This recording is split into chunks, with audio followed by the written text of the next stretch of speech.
Now, my climate quest, and I say it sort of in a large sense, or it's one of the things that really motivate me internally in everything that I do, more so thanks to this course, is to really strive for a regenerative present and future, transforming the ways our economies are, and of course, the job landscape that accompanies them, and of course, also my core is very much attached to youth rights, which is what my earlier beginnings and still remain.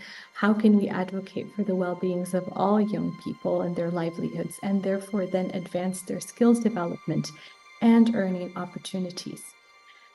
Now, what does that come into place? Now, I was very privileged to be a youth scholar, to be an international development practitioner currently working at EDC, who is also developing a 10-year initiative aimed at accelerating the employment of youth in the green and blue economies. And so in all of these things, what I carry with me, and I hope to manifest in all of my work as well as a publication, is the dreaming of a future where we really live truly generatively. And until that, we really have to manifest it by equipping ourselves and each other with skills, knowledge, and awareness to bring this vision to reality in our everyday lives, including our workspaces. Thank you so much. I'm going to present on basically, a summary of all my reflections that I've had in the last 3 months, what regeneration means to me, and how I can apply it in my own life and work. So before I even begin, I want to thank you all for inspiring me towards this book. What I've basically come to a conclusion is that, regeneration is really a combination of inner well-being, community well-being, and planetary well-being. And so I first decided to focus on the inner well-being aspect. And so the hope is that we are already undergoing a change in perspective, and we're beginning to reclaim our faculties as being for us primarily, and not only for capital accumulation and material gain. My plan is to create relatable and informative content across multiple media platforms that inspire people to have conversations surrounding true value, regenerative principles, and sustainable infrastructure. I am working at the New Orleans Film Festival, Film Society, and I am planning as my climate quest to create a strategy for making the New Orleans Film Festival a regenerative event. You will notice that New Orleans is placed in a very fragile environment and fragile ecosystem that is susceptible for climate change, and its future is uncertain. And how can the festival and this program contribute to the regeneration of the area and protect the rich community and culture that is at risk of vanishing? With that, this is me. I just wanted to share this, which sort of frames who I am. I am a fundraiser, I'm a partnerships instigator, I'm a mother. I've worked in education, in sustainability, on anti-corruption. I'm a farmer, and I run ultra distances, and majorly I am a dreamer, which is what brought me into RegenIntel.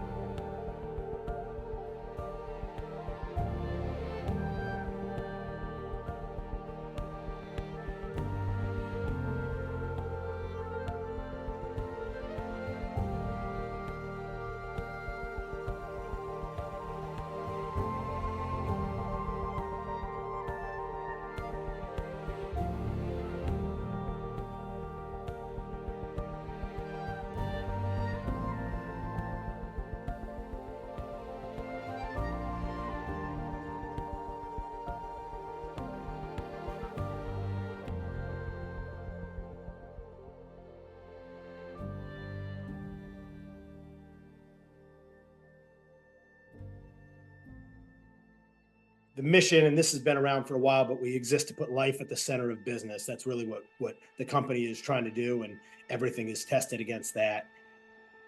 Additionally, and a lot through this program, spent time on these 6 core values: being life-centered, having gratitude, doing things in co-creation, which is a beautiful, interesting concept as a solo entrepreneur. Community has really become highlighted more as I've spent time in study in this program. space for inspiring conversations, and that's a big part of what's exciting about this semi-project I'm going to be telling you about. And then fair share. So these are kind of the core values that I've been looking at broadly as this company grows and I add employees and I figure out which projects make sense to work on, et cetera. These are the values that I want to use, at least as it stands, to judge success by. What it's going to look like practically is a bunch of the big theme is intergenerational exploration, and we have an elder wisdom panel with 4 members of our permaculture and just long-standing regenerative communities that are going to be leading a workshop. There's intergenerational things, mentorship opportunities, and a lot of all-age programs. We're having big conversations on food system and land and water uses to really look at this at a regional level and bring in people to have those kinds of discussions.